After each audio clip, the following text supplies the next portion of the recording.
We want them infected. How the failed quest for herd immunity led doctors to embrace the anti vaccine movement and blinded Americans to the threat of COVID. Today on Struggle Session, we have its author, Chief of Neurology at Bellevue Hospital, Dr. Jonathan Howard, MD. Thank you so much for coming on the show today. Hey, thank you so much for having me. I appreciate being here. So this book, in the intro, I said the story sounds like a horror movie. We want them infected, but that's actually a quote from someone who helped decide our COVID policy. Tell me about this. Yeah, so the quote comes from a gentleman by the name, who's not very famous, by the name of Dr. Paul Alexander, who was an epidemiologist in the first Trump administration. And he said that on July 2020, back when no one was vaccinated, he said, we want them infected. And the book was about the plan to achieve herd immunity via the mass infection of unvaccinated people under age 60 or under age 70 in the hopes that this would end the pandemic in 3 to 6 months. And this plan was led by doctors, unfortunately, almost none of whom treated COVID patients, but they were very, very influential in our pandemic response in a very negative way. They influenced Donald Trump via his COVID advisor in the fall of 2020, Dr. Scott Atlas. They influenced Ron DeSantis's approach to the pandemic. They influenced a lot of our media's approach to the pandemic. And these are the guys who are now in charge and running the show under Robert Kennedy Jr. And that's what the sequel to We Want Them is about how these doctors who manipulated the public and spread copious volumes of COVID disinformation, seized power, elevated the crankiest crank you can ever imagine to power, and how they are royally screwing up things today as predicted.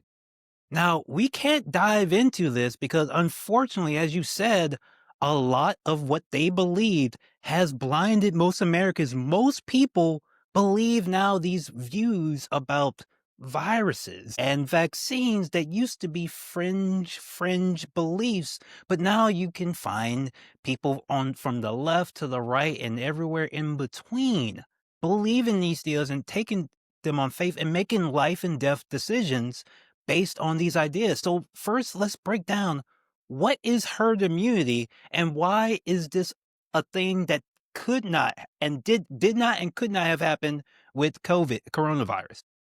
Yeah, so herd immunity occurs when there's enough immunity in a population so that someone without immunity to a virus is protected. So here in New York City, for example, we currently have herd immunity to, say, measles. Children do not receive the MMR vaccine until they're 1 year old. And so an average baby living an average baby life can expect to not be exposed to measles, and they can get the vaccine.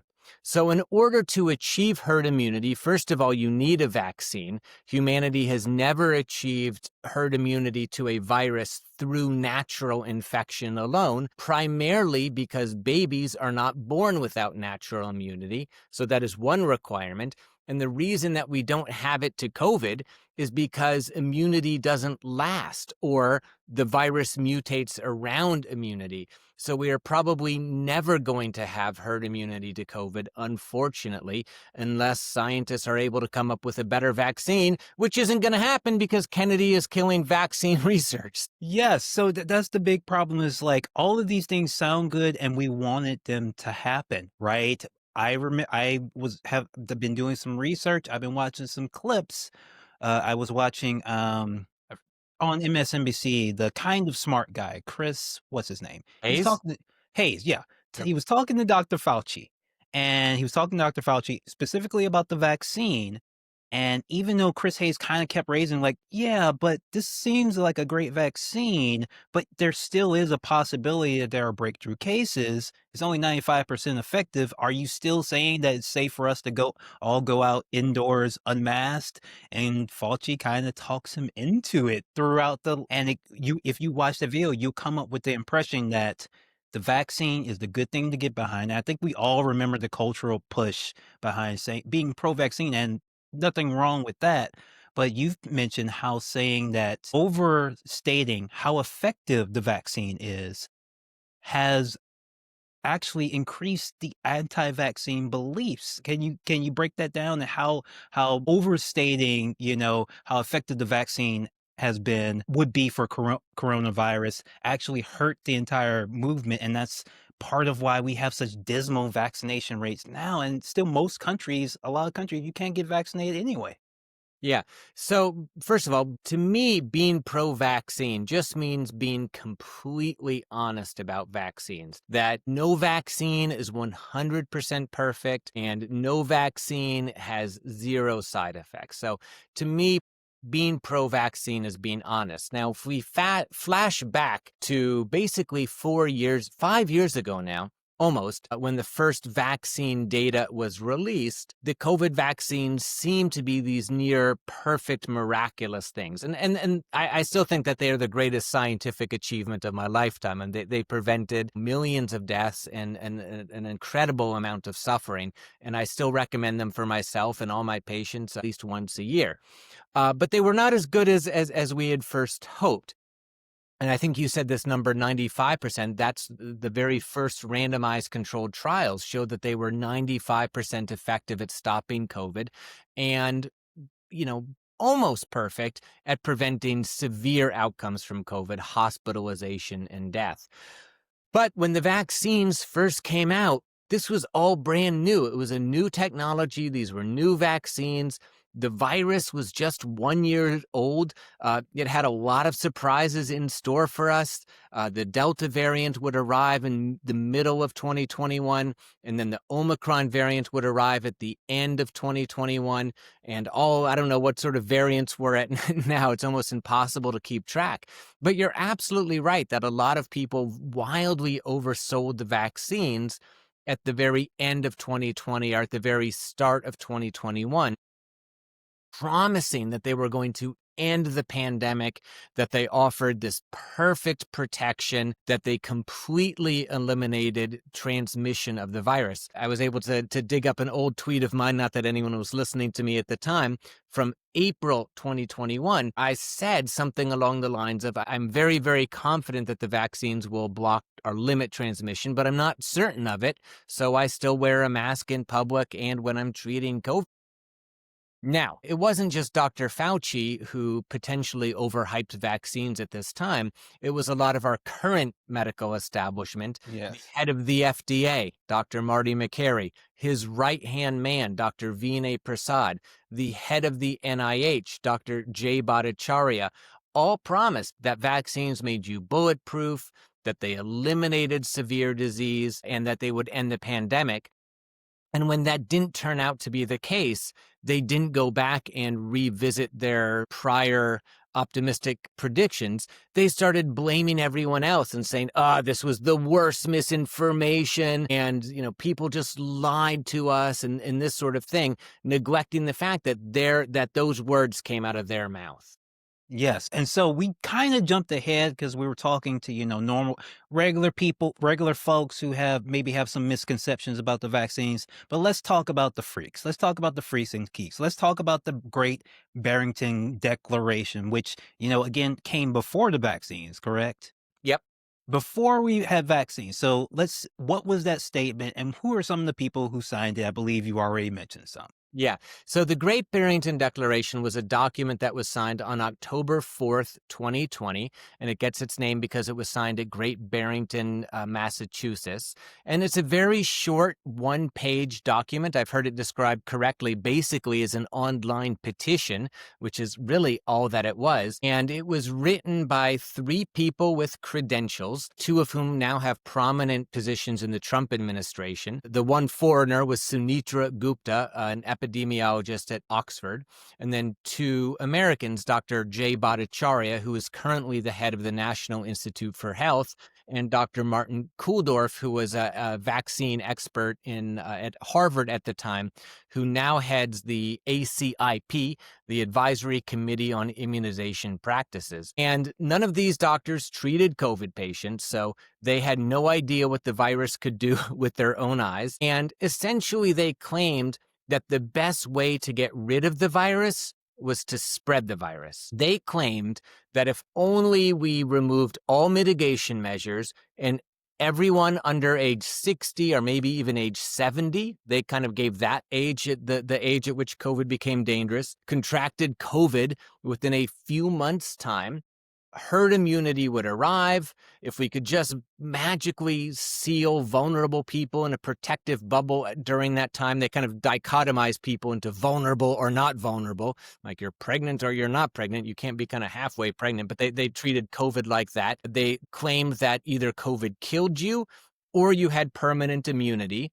So those were the only two outcomes from COVID. And they claimed that it would end the pandemic in 3 to 6 months. It was all about herd immunity via natural immunity. If you listen to them talk about it now, they will say, oh, we just wanted poor children in schools. We just wanted, toddlers not to wear masks. We just wanted churches to be open. So they kind of have cherry picked the most unpopular aspects of the pandemic and say, we just oppose those. But this was underwritten by a man by the name of Jeffrey Tucker. He was, at the time, he was head of this organization. I always blank on the name, AIR it's called, like this American Economic Institute Research. Anyways, one of these right-wing think tanks.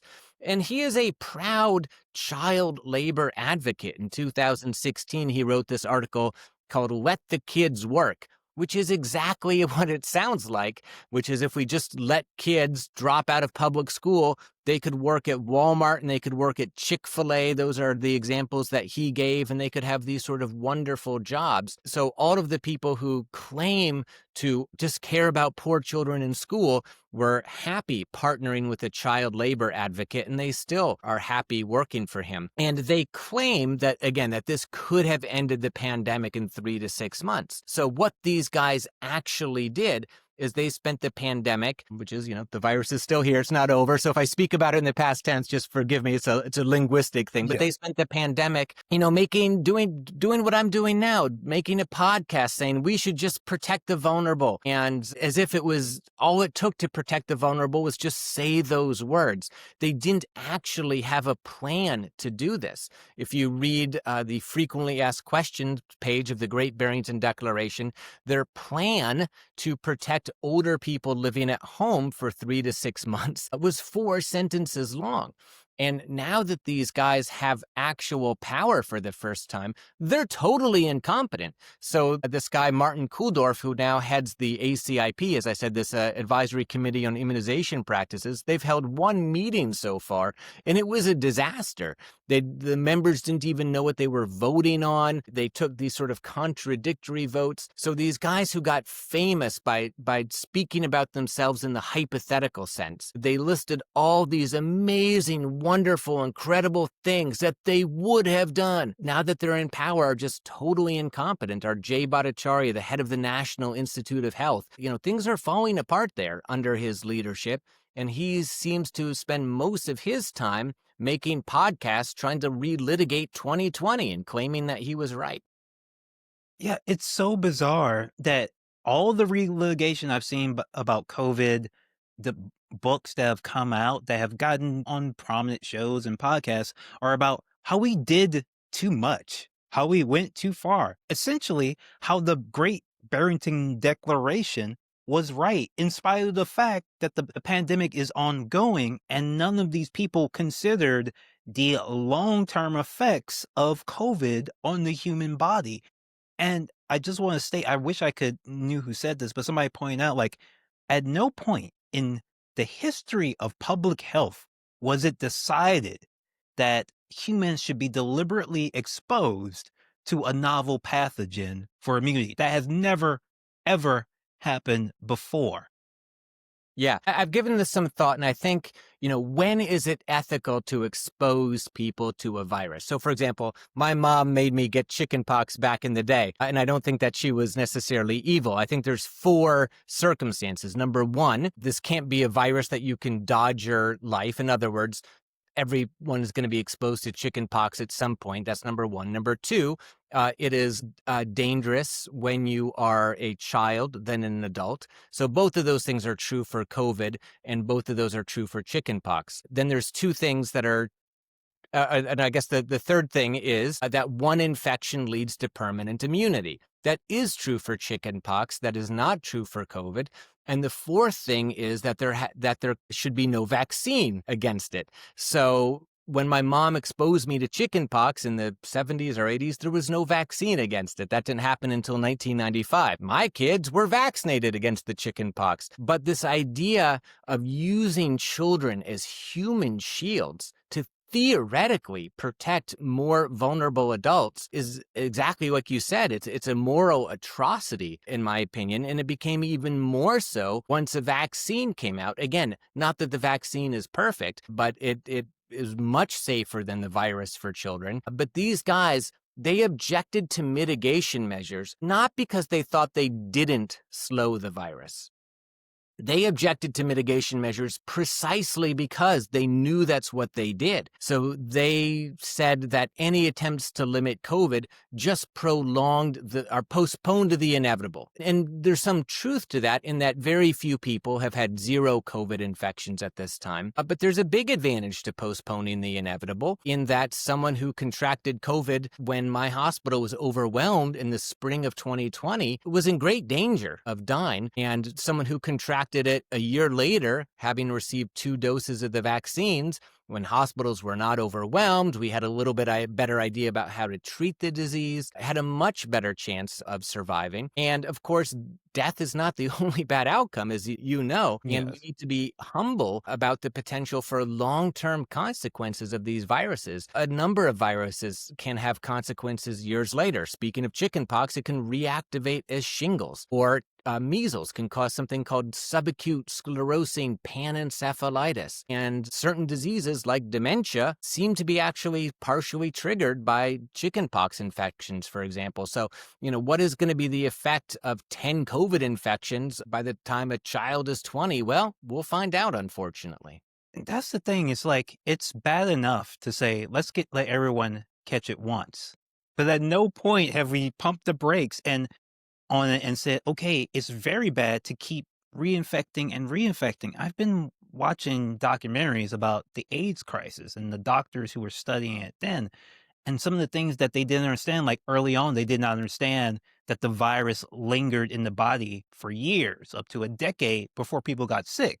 Early on, a lot of doctors thought that within 2 years, if you got infected, you die. And that broke how they were able to track the virus. It did a number of things, and it took years for them to figure that out. Some of the best scientists, researchers in the world. Where did these people get off thinking that within a few months, they knew everything that there was to know about SARS-CoV-2, SARS, which was a very scary virus when it happened at first, but somehow they were able to convince almost everyone that this was mostly harmless and you could continually reinfect yourself with no issue.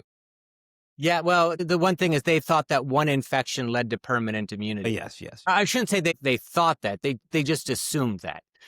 It was an article of faith. But yeah, the misinformation started as early as March 2020 with famous doctors from Stanford essentially saying that COVID was going to kill 10,000 Americans, that the flu was going to be worse, that all measures to control COVID were just this epic catastrophe of historical proportions, this sort of thing. I'm speaking in particular about Scott Atlas and someone by the name of Dr. John Ioannidis, who's not exactly a household name, but he is a very famous epidemiologist and researcher at Stanford University. For whatever reason, the Bay Area seemed to give us some of the worst COVID misinformation.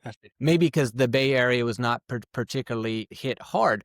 But yeah, they at the time were essentially saying that if we just let the virus spread amongst young people, that herd immunity would build up and the pandemic would be over. They now deny this. There's a massive and very successful project to rewrite the history of the pandemic, to essentially say the horrific scenes that we saw here in New York City and throughout the world, throughout much of the country as well, at the start of 2020. Don't talk about those. Those never happened. Those didn't matter. Or to deny that the plan for herd immunity via mass infection ever existed, even though they wrote it down in the Great Barrington Declaration. They said it on camera multiple times, but they will act very offended if you accuse them of this now. Again, just this revisionist history. I just cared about poor children in schools. That's the only thing that I cared about. Yeah, that's how that's how we started this conversation because I saw you having a conversation with someone who calls themselves an epidemiologist, Allison Krug, MPH, Yeah. also a pro coach specializing in health and wellness. Um, she was basically saying you were posting a screenshot of things she said about wanting children to be infected, and she was saying, "I never said that." Before and after you posted the screenshot of this. Yeah. And other people saw this and were like, "What are you talking about? You clearly said this." Why? First of all, why do they do that? Because no one is like trying to come for them except people like us that people don't listen to. And also, like, it's so obvious. Why haven't they pivoted to a new thing? Why are they just saying, like, no, we never said this thing? But they also want to take credit for it because the postmortems about COVID tend to agree with them about how school closures and things were bad, right? Yeah. So, yeah, let me talk about school closures in a second. But what you're referring to is this article that Allison Krug wrote with Dr. Vinay Prasad, who is now extremely high up in the FDA. And this article was published in February 2022. It was titled, "Should We Let Children Get Omicron?" And they concluded, yes, we should let children get Omicron. They said that it was reckless to prevent COVID in children because they assumed that one infection led to permanent immunity. And they said, again, by letting the virus spread among the so-called not vulnerable, it would buffer the risk for the most vulnerable. So again, please don't take my word for this. Anyone listening, just Google the article, "Should we let children catch Omicron?" and see for yourself. The Omicron wave was the worst wave of the pandemic for children. Somewhere between 150 and 200 children died of COVID in January 2022 alone, and they reacted to this by lamenting the fact that more children were not getting COVID, even though at that point, vaccines had not been approved for the youngest children yet, and the youngest children, babies, have by far the highest COVID risk of any children, equivalent to maybe 50 or 60-year-olds. And again, during the peak of the Omicron wave, January 2022, about 1,000 children were going to the hospital every single day. Every single day.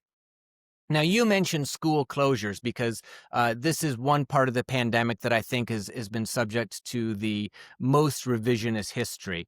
And people will say, to me, that the people who I'm arguing against, wanted schools open, and since I'm opposing them, that means I somehow favored closing schools or I wanted them to close.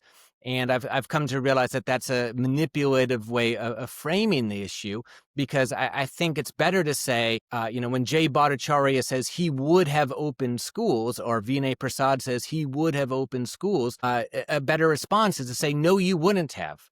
You didn't open schools. And if you just say that you would have, that's kind of like me watching a football game saying, I would have caught that pass. I would have tackled that guy. Would I? Would I really have tackled an receiver? Probably not. It's easy to sit on my couch and be like, I would have done that. But what that also does is that erases the virus, meaning schools couldn't have stayed open. And we don't have to have these debates about what would have happened and what could have happened and what should have happened. We just have to look at the news at what did happen. So when these guys helped run the show, I mentioned that they helped advise Ron DeSantis in Florida, for example. And during the Delta wave there, schools closed, teachers died, students died, students missed school. And you can find headlines like that from throughout the South during the Delta wave in every single red state. You can find similar headlines throughout the whole country during the Omicron wave, and then kind of sporadically throughout. So when people say that closing schools was a mistake, they portray it as a choice, and that if only school administrators and politicians had made smarter choices. None of this had to happen, but schools closed throughout the entire world, even in Sweden. Elementary schools didn't close down there on a countrywide basis, but you can find hundreds, maybe not hundreds, but 50 articles of schools closing. This school is going remote for 2 months due to overwhelming COVID outbreaks. Or even here in New York City during the Omicron wave, when schools were officially open, school attendance was 50%. I remember one week my kids spent the whole week in the auditorium, maybe not the whole week, but a couple of days just kind of sitting there doing nothing because there weren't enough teachers, even when schools were officially open. And again, just to reiterate, a lot of these people who were so very much for open schools are happy partnering with a child labor advocate. And, they want to relitigate school closures in 2020. They don't want to talk about education in 2025. As child labor laws are being rolled back, and as the Trump administration, in which they proudly serve, is attacking education and universities, they don't care about that. They just want to relitigate 2020 and pat themselves on the back and make themselves out to be these heroes, these hypothetical, imaginary people who would have done these wonderful things. They would have kept schools open. Yeah, so the average person, right? They turn on the TV, they see a doctor. It's Dr. Odyssey. It's the doctors in ER. It's the Pit. It's Coop from Nurse Jackie. Nope, handsome. They're all preternaturally handsome, talented, incorruptible, flawless. Yes, yeah, I mean, a lot of this is obviously true. But what I heard you say in another interview is you started covering this, focusing on this story and writing because you were interested in doctors who became anti-vaxxers. Because it turns out doctors are actually just people. Sure. No, I mean, we can, are prone to the same conspiracy theories as anyone else. And I promise you, if I had heard myself 5 years ago giving this interview today, what I'm spinning is this crazy freaking conspiracy theory, right? That there was this mass plot to infect unvaccinated young people with a brand new virus. I mean, and it reached the top. It reached all the way to Trump. I mean, if it wasn't written down and in interviews, I would have a hard time believing it, especially considering that the doctors who I'm talking about come from Harvard, Stanford, Johns Hopkins, University of California, San Francisco, like the top medical schools. But yeah, no, I became interested in this starting in about 2010 when a doctor who I trained with, someone who was not big in our pandemic response, but a woman by the name of Kelly Brogan, after she graduated from training with me, morphed into one of the country's biggest anti-vaccine doctors. And she even was a germ, and probably still is, a germ theory denier. I mean, it almost sounds too crazy to even talk about, but she does not believe HIV causes AIDS. Neither does RFK Yeah. Jr., by the way. Oh no, they were friends. And my old friend Kelly Brogan is a brilliant speaker. She's, very comfortable on stage. And so she was platformed by Gwyneth Paltrow's Goop, for example. And so she was modestly influential in these circles. But anyways, I became kind of fascinated learning about the anti-vaccine movement. And when I first heard some of their arguments, they're superficially plausible when you first encounter them. And also, I wasn't prepared for how deceptive they can be. So, for example, her ex-husband is an anti-vaxxer, a guy by the name of Sayer G, who runs a anti-vaccine site called Green Med Info. Anyways, what he would do is he would rearrange the titles of articles to make them sound anti-vaccine. So I would read, some of these articles, things that he had written. I'm like, oh my gosh, this looks horrible. And then I would dig into it and I'd find, oh, he switched a couple words here and there to completely change the meaning of the articles. But anyways, for example, in 2014, she wrote an article with Sayer G, essentially saying that the best way to protect yourself against HPV is to get HPV.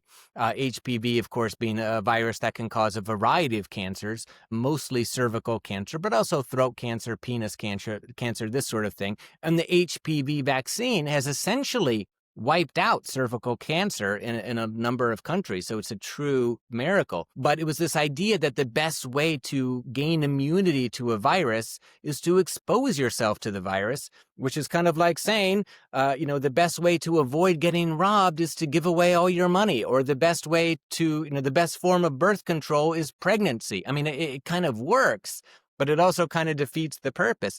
But that sort of thinking became mainstream.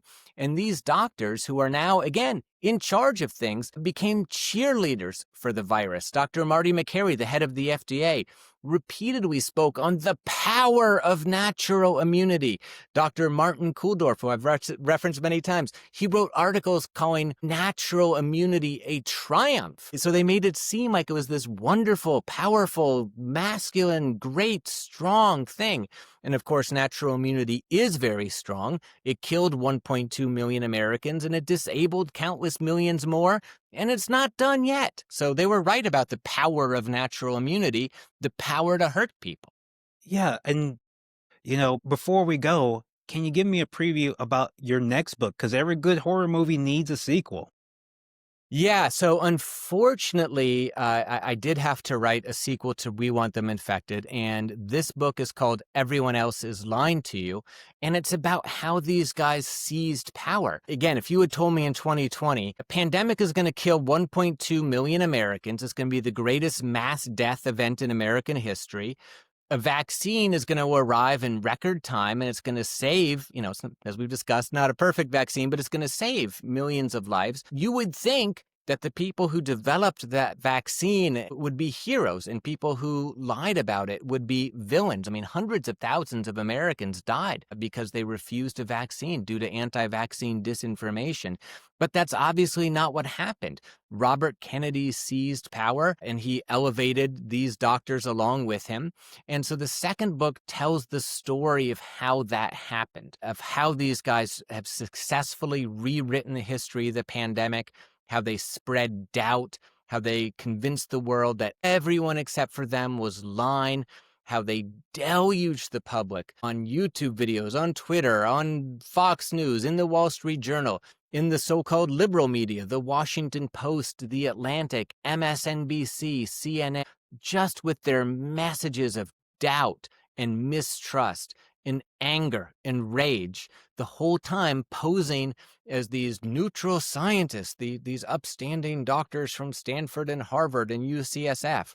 And both books are 50% meant to be read one page at a time, 50% kind of reference books, just contain pages and pages of quotes. For example, 25 pages of We Want Them Infected was just doctors declaring the pandemic over, essentially starting in April 2020. And that's why no one has been able to argue against my work. The only criticisms I have received or will receive are kind of stylistic. Like the books could have been a little bit shorter. Yes, too long, but I actually think We Want Them Infected, how the failed quest for herd immunity led doctors to embrace the anti-vaccine movement and blinded Americans to the threat of COVID. Gotta read the whole title because this book is important.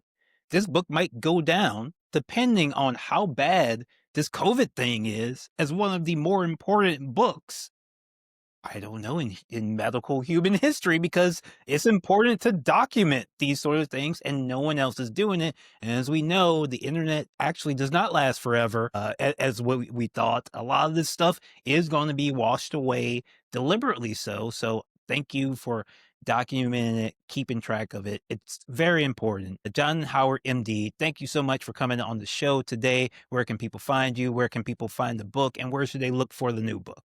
So, well, thank you for the kind words. Maybe when we're done, I can get you to call my mom and tell her that she'd so proud. But thank you for having me in your advocacy in this space. It's important to hear from people who've been injured by COVID, unfortunately, because you have a story to tell that, knock on wood, it's just pure luck. I can't and hopefully won't. So the books are best available, in my opinion, from the publisher directly. Red Hawk Publishing. They're a small but mighty publishing company. They're also available on Amazon. And the second book will be out as an ebook eventually. I also write a lot for a website called Science Based Medicine. I write weekly blogs there. My blog today is about how all of these guys are legitimizing everything Trump is doing, everything Trump is doing. And so they're free weekly articles there. And, I'm going to keeping track of these guys. I'm not done yet because it is important to keep a track record of how we got here. And I appreciate you recognizing the value. And that means a lot to me. Thank you. All right, folks, that was Stroll Session. Stay safe. Have a good one. Peace.